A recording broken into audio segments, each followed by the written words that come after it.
Tonight, closing arguments in the Kyle Rittenhouse homicide trial just hours away. The judge saying he's inclined to allow jurors to consider lesser charges in addition to intentional homicide. The city on edge for a verdict and possible unrest as Rittenhouse's mother talks with us about his dramatic testimony. When he broke down, I broke down. Controversial comeback. Rodgers back on the field today amid a barrage of criticism over COVID and the vaccine. Another NFL quarterback forced to sit out due to COVID protocols, while in the NBA, they're now advising fully vaccinated players to get a booster. A new lockdown, but for the unvaccinated only. One European country taking unprecedented measures. The new rules for those who refuse the shot.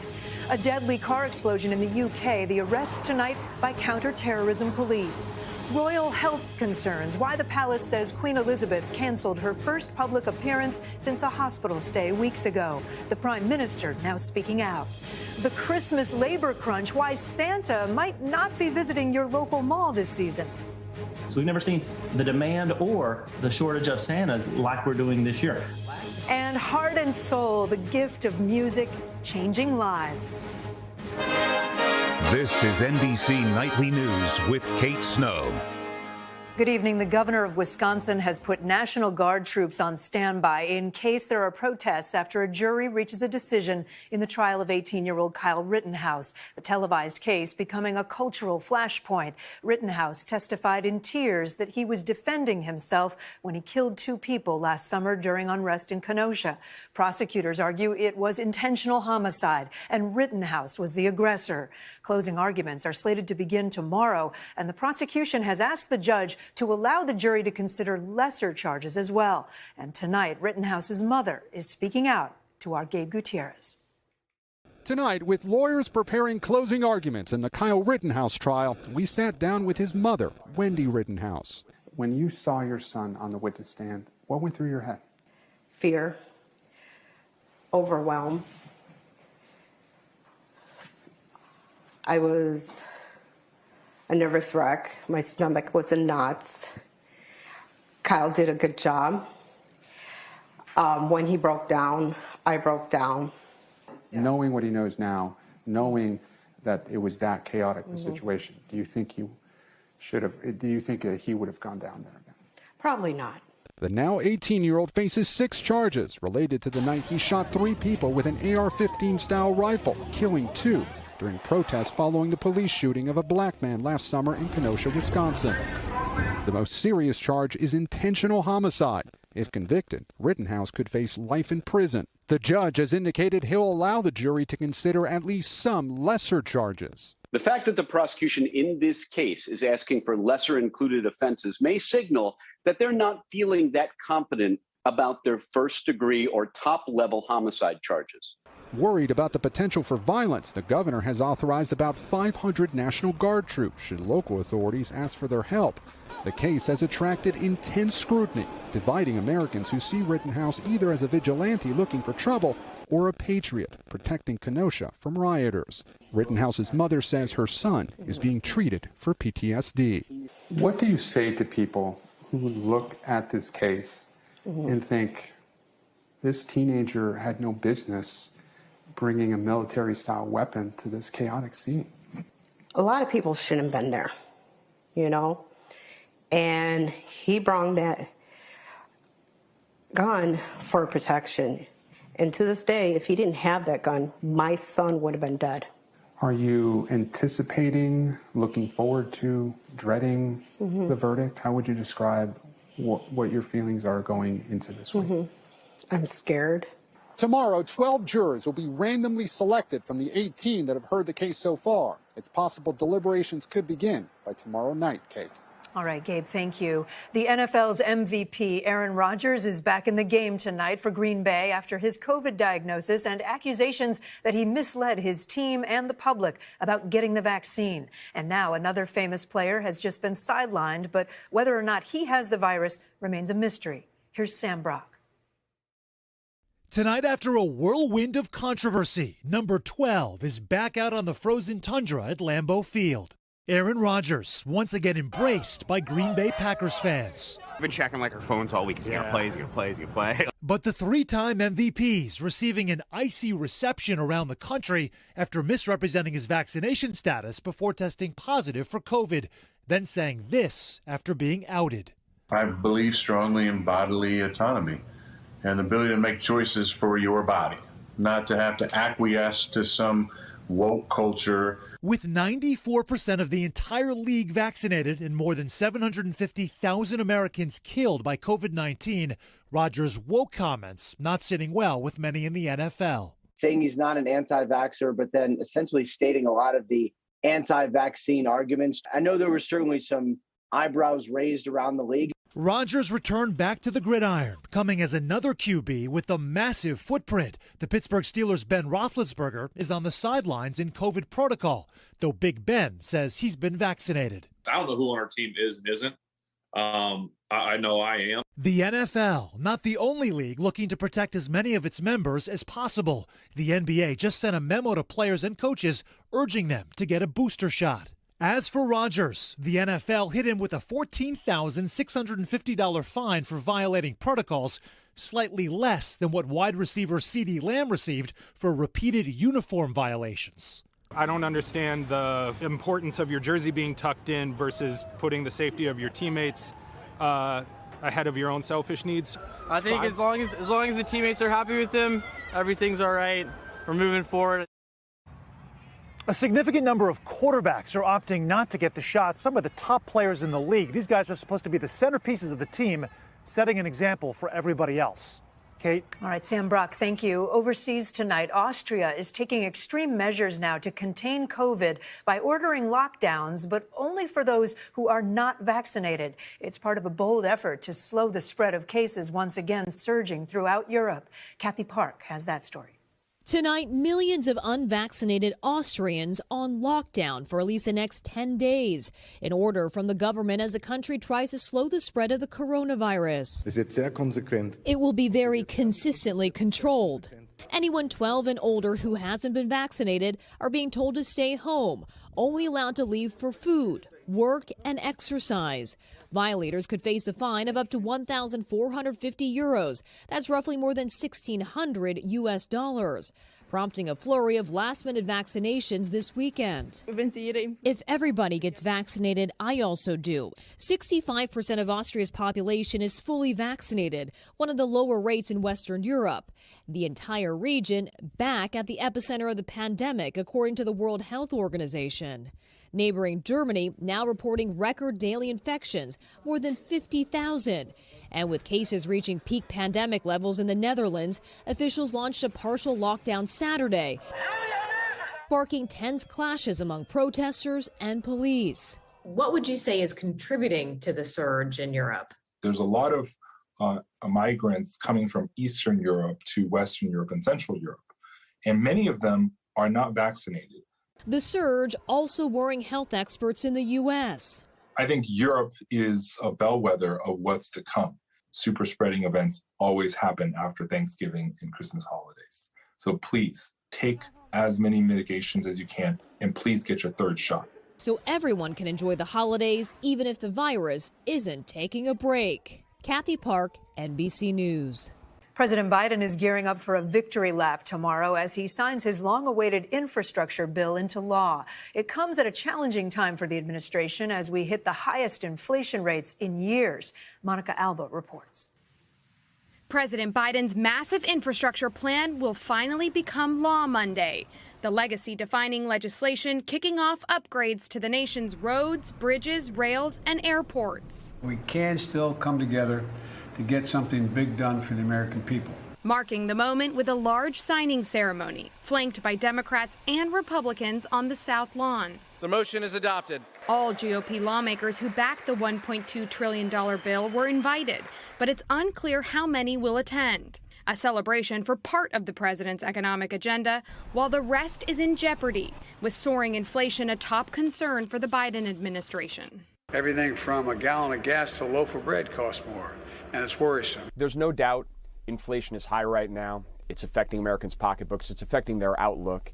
And that's a problem we have to deal with. The pandemic has been calling the shots for the economy and for inflation. White House officials are confident the president's larger social and climate package can pass the House this week. But the Senate is another story, as West Virginia's Joe Manchin has repeatedly expressed concerns about new spending amid high consumer prices. The nation's economic disconnect reflected in a sinking approval rating for the president, according to the latest Washington Post ABC poll, hitting a new low, with only 41% supporting the job he's doing. And Monica's with me now. President Biden will be speaking tomorrow with his Chinese counterpart as well. What do we know about that? The two leaders will meet virtually to confront tensions over trade, Taiwan, cyber threats, climate, and human rights. But the White House is already downplaying deliverables, saying no major breakthroughs are expected. Kate? All right, Monica, thank you. Still to come, the deadly car explosion in the UK. Counterterrorism police now investigating. And what the palace is saying about why the Queen canceled her return to public life today.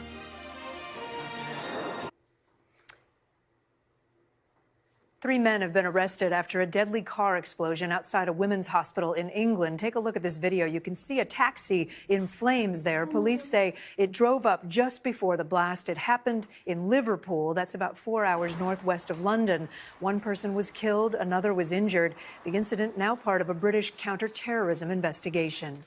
Staying in the UK, there are new concerns tonight about the health of Queen Elizabeth after she canceled yet another public appearance, one of several high-profile events she's missed since she was hospitalized last month.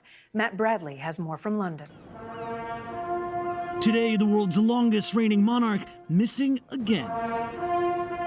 Queen Elizabeth skipped today's annual Remembrance Day ceremony honoring Britain's war dead. A statement from Buckingham Palace this morning said the Queen is suffering from a back sprain, was disappointed, and declined to attend with great regret. The palace careful to say the sprain is new and unrelated to a string of sick days that have raised concerns about the 95-year-old Queen's health over the past month. She spent the night of October 20th in a London hospital after staying home from an important two-day trip to Northern Ireland. On October 26, Buckingham Palace announced the Queen would not be attending the COP26 climate change conference in Glasgow, Scotland. People always fear the worst. She's 95 years old. But in this instance, it does seem to be a back-related issue rather than anything more sinister. But she was still able to record a video message urging world leaders to take action on the environment. We none of us will live forever. But we are doing this not for ourselves, but for our children and our children's children. At the beginning of the month, while on rest from her royal duties, the Queen was seen driving herself around her Windsor Castle estate. Today is important to the Queen. She's head of state and head of the British Armed Forces. She honours those who've given their lives, in some ways, just as she has done. A commitment to service the Queen has promised to fulfill until the day she dies. Well, despite all this, we just heard from British Prime Minister Boris Johnson today. He said that he actually had an audience with the Queen last week, and he wanted to reassure the nation that she's doing very well. Kate? Well, that's good to hear. Matt Bradley in London, thank you. Tonight, we're kicking off a week-long series here on NBC News about the challenges and cost of caring for loved ones. It begins with young adults who've suddenly had to become their parents' primary caregivers. Tonight, a candid look at their lives, the highs, lows, and even their advice. Stephanie Rule has their stories. Oh, look at the pumpkins, though. Oh, yeah. Casey Smith was a 27-year-old graduate student when her mother, Anna, had a stroke. I was definitely not prepared for it at all. She put off her dreams of moving to Europe and teaching English, instead staying home in Rochester, New York. Taking care of my mom became the most important thing for me. 1, 2. Her mom needs 24-hour care. So after Casey installed a wheelchair ramp and a walk-in shower, her mom moved in with her. It hasn't always been easy, especially for Casey's career and personal life. There's many times I felt very lonely, and sometimes it was hard to relate to my friends. But she's not alone. Across the country, 1 in 5 Americans are caregivers, and there's increasing awareness. Many are like Casey in their 20s and 30s. I'm Katie Halicki. I'm 29 years old. I'm Erica Steiner. My name is Angie Clubb, and I'm a caregiver to my mom who has dementia. Becoming a caregiver at a younger age can have long-term effects. It takes finances, it takes time, it takes energy. and can impact their personal and professional lives. I can't help but think that it set me back in some ways, especially in my career. Compared to caregivers who are older, they're less likely to have paid sick days and family leave and the ability to work from home. Yet despite the challenges, being a caregiver has brought me purpose. Many young caregivers say the experience has given them direction. Bianca Padilla started caring for her grandmother when she was 22 years old. What did that do to you? I became an entrepreneur because it was just this huge desire to help the community of caregivers, because I was, of course, one of them. She started Carewell, a website that sells healthcare products, but also provides resources and information. What is your advice for new caregivers? The first thing I always say is you don't have to do it alone. That means asking for help from other family members, doctors, and nurses. Other advice? Safe-proof your home. Install bed rails and shower bars. Preparing as much as possible for the unexpected. Like, why is it hard? Because you take care of me, who's an adult. Stephanie Rule, NBC News. Such an important story. Coming up, the latest attack on an airline employee, a passenger now charged with assault. Plus, Santa pause, why there won't be enough of Santa's helpers at the mall this season. We're back with news of yet another violent attack on an airplane. It happened aboard a Southwest Airlines plane on the runway in Dallas yesterday. Police say a female passenger punched a Southwest employee in the head. The employee was taken to the hospital and the passenger was arrested. Now a pivot. Parents, if you've got little ones in the room, you might want to turn down the volume for this next story. It's a bit of a holiday spoiler alert about Santa. Turns out it might be hard for Santa to show up in every mall this year. It's part of a massive nationwide labor shortage, leaving malls and stores scrambling for St. Nick's just when everyone really needs that Christmas cheer. Emily Aketa has the story.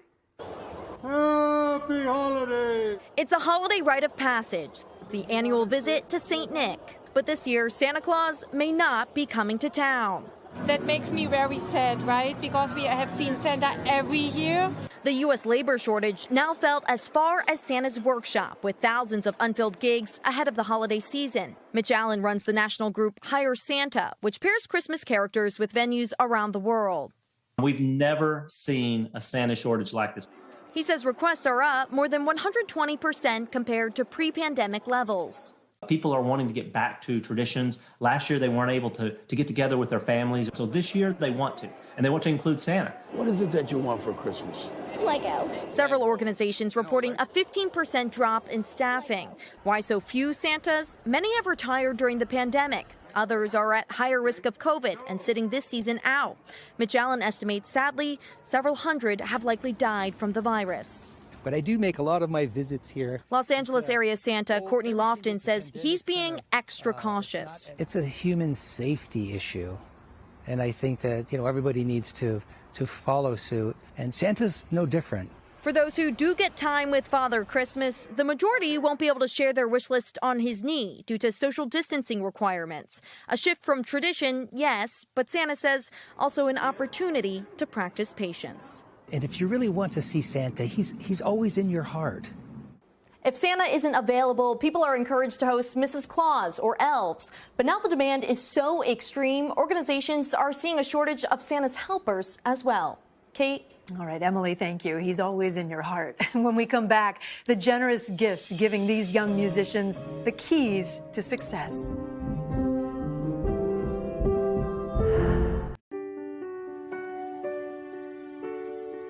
There's good news tonight about the gift of music and how one young man's legacy is transforming lives.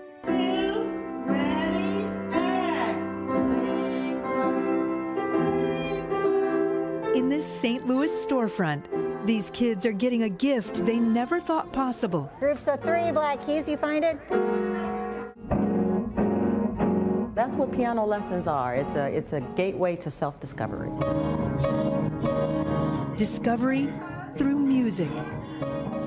Thanks to a nonprofit called Pianos for People, its mission to build community, self-esteem, and to empower those of any age with limited resources by providing free pianos and lessons.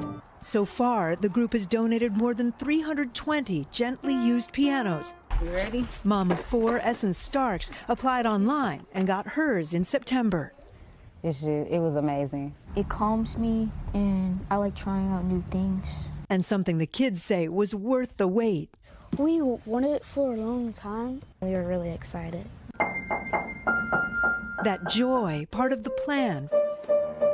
For founders Tom and Jean Townsend, they started the organization in 2012 to honor their late son Alex, a musician who died in a car accident. And you wanted to find a way to keep going and to give him a legacy. Pianos for People was a major focus because of Tom and Alex's belief and my belief in the healing, transformative power of music. With Tom now also gone, Jean continues their inspiring work. What do you love about what happens there? When they come in those doors, they know that they are nurtured and loved. Even cared for during COVID by teachers like Kaya Baker. We just took a deep breath and just deep dived in there. The group held virtual recitals and Zoom lessons. Classes now back in person, providing the keys to breaking down economic barriers. It's important for everybody to understand that people care about them. It's so much more than just music. I just love it. And that program has been going so strong that Pianos for People also has a second hub now in Ferguson, Missouri, and they even do free summer piano camps. Look it up. That is Nightly News on this Sunday. Lester will be with you tomorrow. I'm Kate Snow. For all of us at NBC News, stay safe. Have a great night.